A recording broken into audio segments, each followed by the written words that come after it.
બહુ દોડાયો.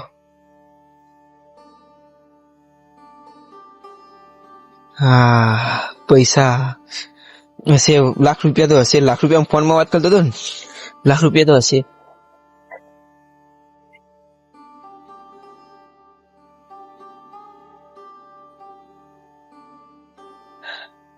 બહુ પૈસા આવી ગયા. દોડાય ₹1,00,000 ની વાત કરતો હતો ને, ₹1,00,000 તો છે. 2-3 દિવસ ચોરી કરવા જવું જ નહીં હવે. એ જગ્યાએ પગત નહીં મૂકો.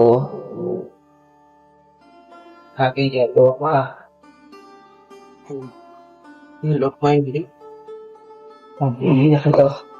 થાકી ગયું.